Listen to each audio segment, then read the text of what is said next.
اپنے رب کے سامنے ہے۔ موبائل اور انٹرنیٹ کا تنہائی میں غلط استعمال نہ کریں۔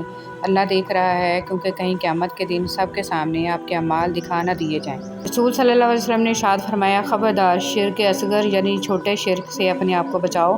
صحابہ رضی اللہ تعالیٰ نے عرض کیا کہ یا رسول صلی اللہ علیہ وسلم، وہ شرک اصغر کیا ہے؟ آپ صلی اللہ علیہ وسلم نے فرمایا، ریاکاری۔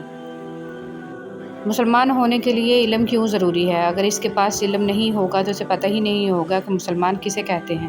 چنانچہ وہ مسلمان کے گھر میں تو پیدا ہوگا، لیکن اسے ایمان کا پتہ نہیں ہوگا، اور جب تک ایمان نہ ہو تب تک انسان مسلمان نہیں ہو سکتا۔ علم کی اہمیت کے لیے اتنا ہی کافی ہے کہ قرآن مجید کی پہلی آیت ہی علم کے حضرت علی رضی اللہ تعالیٰ عنہ نے فرمایا، لا حاصل کو اگر پانا چاہتے ہو تو تہجد پڑھا کرو، کیونکہ جو نصیب میں نہ ہو اسے تہجد کی دعائیں مقدر میں لے آتی ہیں۔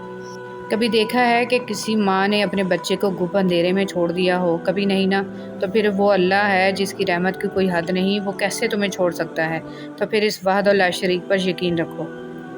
حضرت با یزید بسطامی رحمۃ اللہ علیہ فرماتے ہیں، میں سمجھتا تھا کہ میں اللہ سے محبت کرتا ہوں، مگر جب حقیقت کا مجھ سے پردہ اٹھا تو معلوم ہوا پہلے مجھے اللہ نے چاہا، تب مجھے اللہ سے محبت کی توفیق ہوئی۔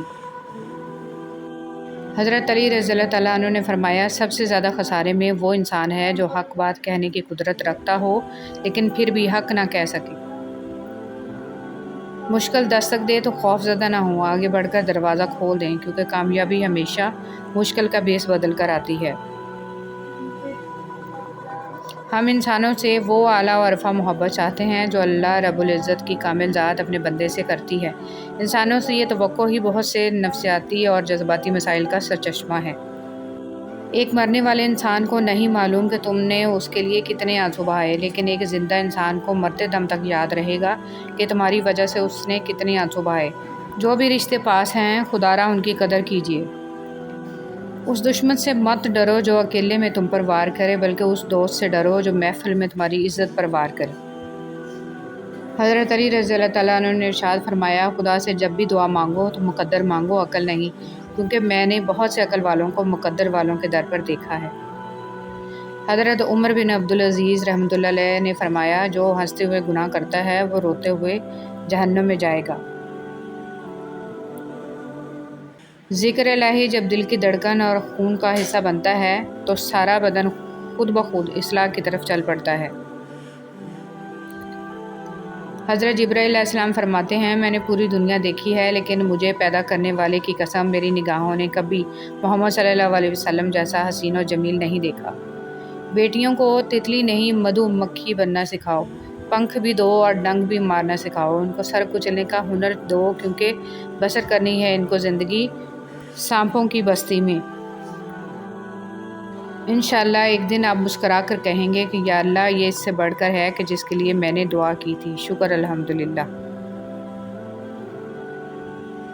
جب موت کا وقت آتا ہے تو ایک لمحے کی بھی مہلت نہیں ملتی۔ دعا کیجیے میرا اور آپ کا خاتمہ ایمان پر ہو، آمین۔ اللہ کے ولیوں کو رب کی طرف سے طاقت حاصل ہے کہ وہ کمان سے نکلے ہوئے تیر کو بھی واپس کر دیتے ہیں۔ مولانا جلال الدین رومی رحمۃ اللہ علیہ۔ گفتگو میں بے احتیاطی رشتوں کو کچل دیتی ہے۔ آپ کے الفاظ ہی آپ کا عکس ہوتے ہیں اور بعد میں وضاحتیں دینے سے کچھ بھی حاصل نہیں۔ آسمانوں میں مقبولیت اور قبولیت کے ضابطے الگ ہوتے ہیں، اکثر زمین والوں کے ستائے ہوئے آسمان والے کے لاڈلے ہوتے ہیں۔ اللہ بہتر کرے گا، یہ وہ الفاظ ہیں جن سے انسان کی آدھی پریشانی ختم ہو جاتی ہے۔ سفید پوشوں کا بھی دھیان رہے، مسکین وہ نہیں جو ایک دو لقموں کے لیے در در پھرتا ہے، بلکہ مسکین تو وہ ہے کہ جس کے پاس ضروریات پوری کرنے جتنا مال نہیں، مگر سوال کرنے سے اسے شرم آتی ہے اور وہ لوگوں سے چمٹ کر نہیں مانگتا۔ ایمان، اے ایمان والو، اللہ کی اطاعت کرو اور رسول کی اطاعت کرو اور اپنے اعمال کو برباد نہ کرو۔ خلیفہ مامون رشید کا قول ہے، ایسے فائدے سے بچ جو دوسروں کا نقصان کرے۔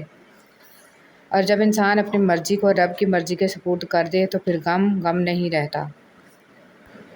رسول صلی اللہ علیہ وسلم نے فرمایا، جس شخص میں 3 باتیں پائی جائیں گی وہ ان کے ذریعے سے ایمان کی حلاوت پا لے گا، جسے اللہ اور اس کے رسول باقی ہر کسی سے بڑھ کر محبوب ہوں۔ جس کسی سے بھی محبت کرے اللہ ہی کے لیے کرے۔ اللہ نے جب اسے کفر سے بچا لیا ہے تو دوبارہ کفر کی طرف پلٹنے سے وہ اس طرح نفرت کرے جیسے اس بات سے نفرت کرتا ہے کہ اسے آگ میں ڈال دیا جائے۔ وضو کے پانی کے ساتھ گناہوں کا جھڑنا۔ رسول صلی اللہ علیہ وسلم نے ارشاد فرمایا، جو شخص اچھی طرح وضو کرے تو اس کے گناہ بدن سے نکل جاتے ہیں، یہاں تک کہ ناخنوں کے نیچے سے بھی نکل جاتے ہیں۔ رسول صلی اللہ علیہ وسلم نے فرمایا، باب جنت کا درمیانی دروازہ ہے، چاہے تم اس دروازے کو ضائع کر دو یا اس کی حفاظت کرو۔ رسول صلی اللہ علیہ وسلم نے فرمایا، جنت میں کچھ ایسے لوگوں کو داخل کیا جائے گا جن کے دل نرمی، نزاکت اور اللہ پر توکل میں پرندوں کے دلوں کی طرح ہوں گے۔ رسول صلی اللہ علیہ وسلم نے فرمایا، مسلمان کا بھائی ہے، نہ اس پر ظلم کرے اور نہ اسے کسی ظالم کے سپرد کرے، اور جو شخص اپنے کسی بھائی کی ضرورت پوری کرنے میں لگا ہوگا، اللہ تعالیٰ اس کی ضرورت اور حاجت پوری کرے گا۔ جانتے ہو تم اللہ کو بہت محبوب ہو، کیونکہ تم نے آزمائش کو ہنس کر گزارا ہے، کیونکہ تم نے صبر کا دامن نہیں چھوڑا، تم نے اپنے یقین کو کمزور نہیں ہونے دیا، کیونکہ تمہیں یقین تھا دعاؤں کی قبولیت کا، اور تمہیں یقین ہے معجزے ہوتے ہیں۔ درود پاک میں ناگا گھاٹے کا سودا ہے۔